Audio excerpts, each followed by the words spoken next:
Аз вляза тук в това фойе и годините нахлуват в главата ми. Тук съм започнал работа на 15 години.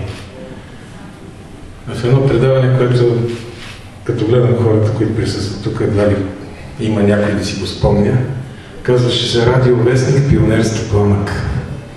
И аз бях едно от пионерчетата, които водихме това предаване при Славка Матова. После се построи новата сграда и така.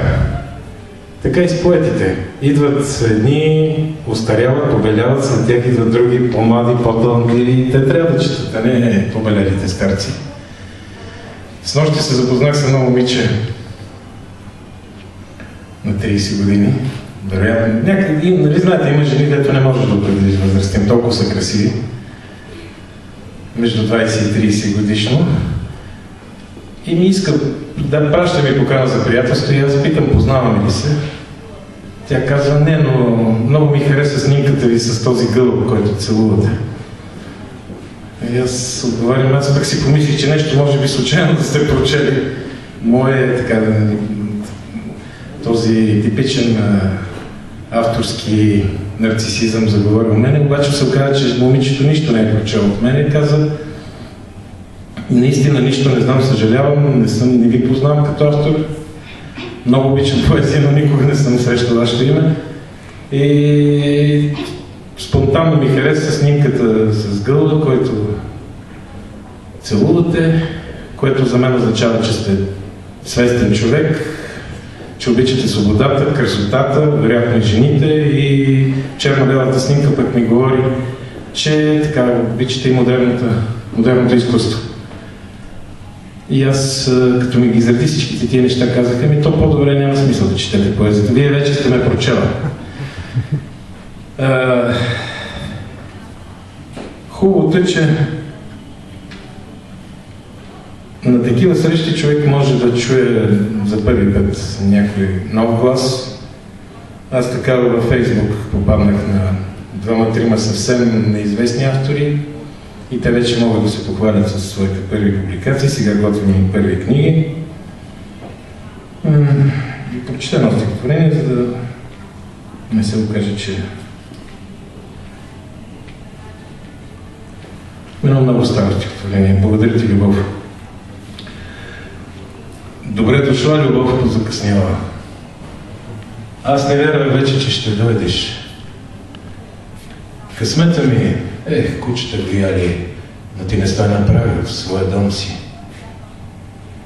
Да знаеш само колко дълго чаках. От чакане душата ми изтече.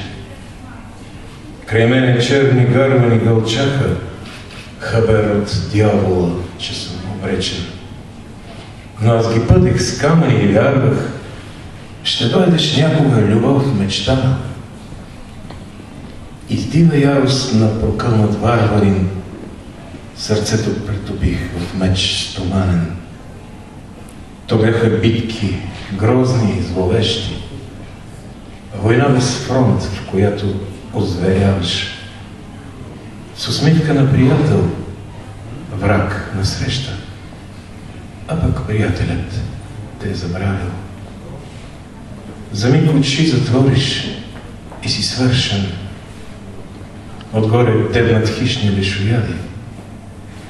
Това за звяра, дето рани бърше, го има само в някои балади. Сега се чудя как ли те опазих, когато вече бях загубил всичко. Отвикнал бях да любя и да мразя, а исках още много да обичам. Добре дошла, любов, скандално млада. Добре дошла, любов, неукротима. Бих слязал с теб на дъното на ада. Любов, благодаря ти, че те има.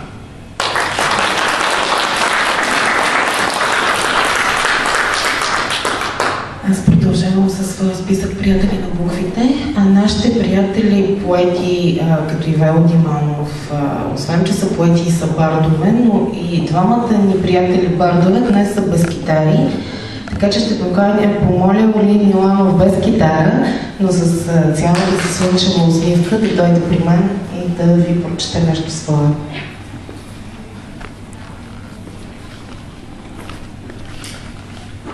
Благодаря за поканата. Ще ви прочета стихотворението Банкер. Юрна се да пуска тото цял народ. А аз, когато има милионен джакпот, не влизам в тото пункт и тото не играя. Просто милионите не знам какво да ги правя. В някой четвъртък или в някоя неделя, тук ги взема, ще ги спечеля. Да имаш милиони, ох Боже, какво ли е това, не знам, но си е главоболие. Трябва в нещо да ги инвестирам. Пък инвестирам ли ги, може да фалирам. Всъщност може да не стигна и до инвестицията, ако стана първа цел на рекетицията. Я да видя. Имам в джоба 10 лева. Че да не ви я дам, тоя на Ева да е бил голям капиталист, имала един смокинов лист и се е радвал на живот чудесен. А аз и гащи имам, и риза, и цели 10 лева. Ами да, това е капитал. Рядко за повече от лев нещо съм ял. В сравнение с Адам, банкер съм аз.